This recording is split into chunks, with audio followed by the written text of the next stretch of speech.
Powered by the Montana Television Network. This is the Noon News from Montana's news leader. Good afternoon, and thanks so much for tuning in on this Friday. I'm Aja Goare. After threatening to veto a budget bill to fund the government passed tonight, President Trump reverses course and gives his support. But the president warned he will not sign another budget bill that does not include funding for the border wall. This as the president makes more surprise personnel changes to his senior staff.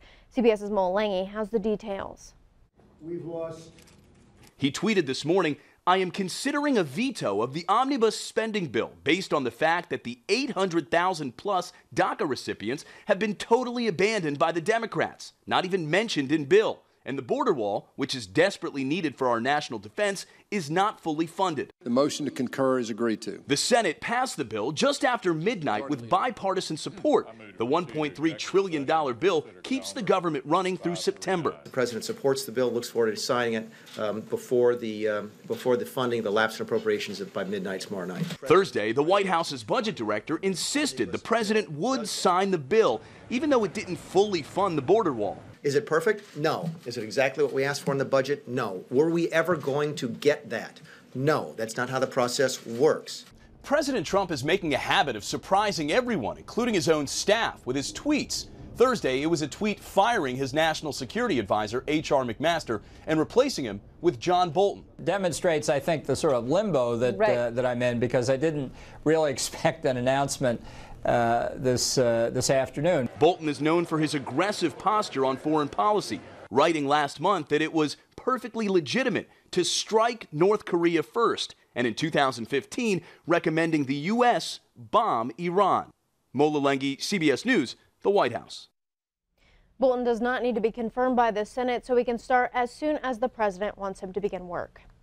Here in Montana, a murder investigation is underway in Great Falls, where the body of a man was found this morning in the middle of the street.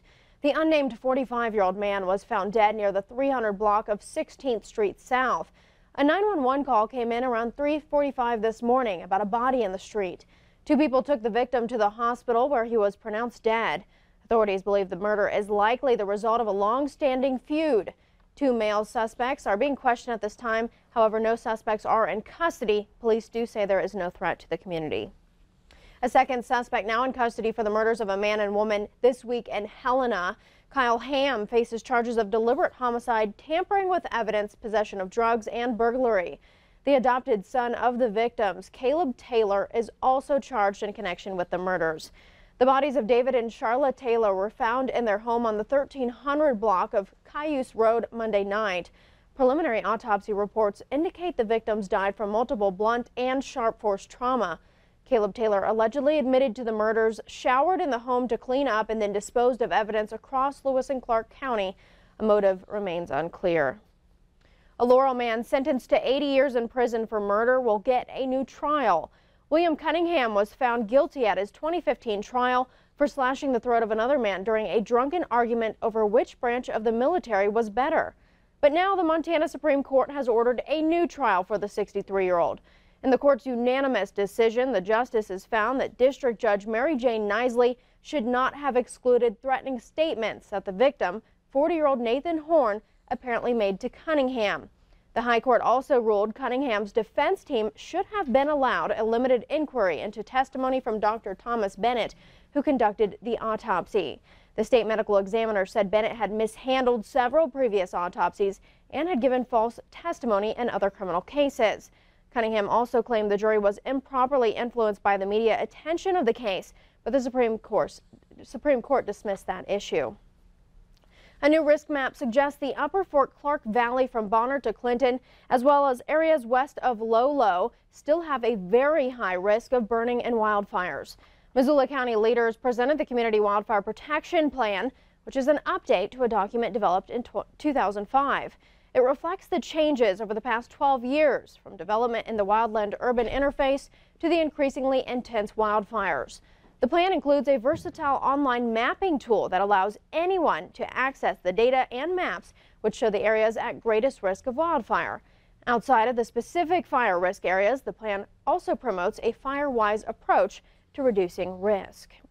We turn now to the weather scene with Ed McIntosh, and we're checking in on the spring weather today. That's right. We got the exact opposite of fire concerns. We've got snow and ice and even flooding concerns. Let's go ahead and take a look as we look across the state. Areas with some snow showers, especially you see up in northeastern Montana, with some rain showers continuing to move off into the Dakotas as well. This has created areas where we have severe driving conditions up in northeastern Montana, especially from Plentywood over into the Dakotas, and behind it still that shaded area where we're watching for snow and ice. Here's how the roads look in portions of the region. US 2 right along the Montana-Dakota border showing very poor visibility there. Not much better around Saco on US 2 down the road a bit, and also around Alzada, some of the areas of southeastern Montana with poor visibility. More on the weekend weather coming up.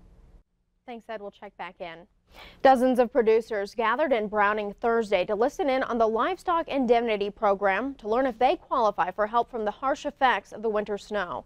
MTN's Kaylee Collins has the details.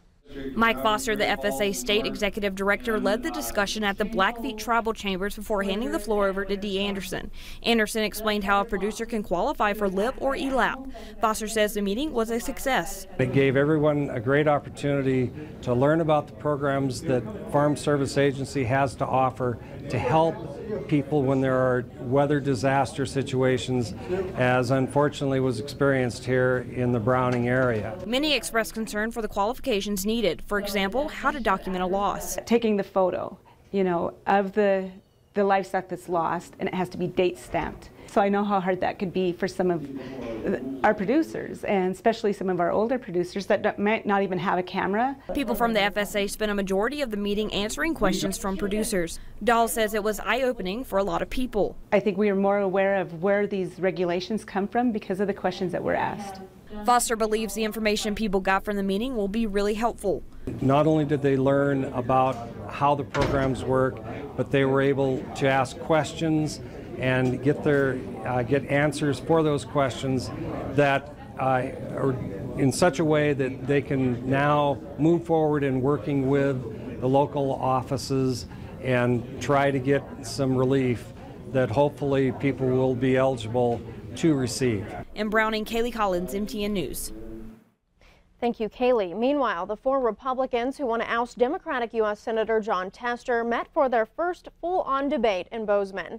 State Auditor Matt Rosendale, Big Sky businessman Troy Downing, former State District Judge Russell Fagg of Billings, and State Senator Al Olszewski debated on the MSU campus. Fagg stressed his Montana roots, saying Tester can't label him a transplant like some of the other candidates. Rosendale repeatedly talked about getting government out of the way of business and letting the market work for healthcare, agriculture, and other areas. Downing said he's the only combat veteran and active businessman among the group and emphasized his allegiance to the Trump agenda. Olszewski said he combines the best traits of all candidates, a Montana native, a veteran, and a seasoned, battle-tested state legislator. Really, this was a debate about style and biography. That's what stood out. Certainly you saw Rosendale and Olszewski go down into policy detail. Troy Downing talked about being a warrior and being a business person and really, I think, sticking close to Trump. Russ Fagg, he was trying to be a little bit different. He was trying to be accessible. He was trying to be the nice guy in the room that you like. And I think you had all kinds of differences in terms of style that was present in the debate. The Montana State College Republicans sponsored the 90-minute debate. The quartet won't debate again until late April. Still ahead on the noon news, a former Playboy playmate tells all about her apparent relationship with President Trump. Details when we return. But first, Ed has our weather forecast. Stay with us.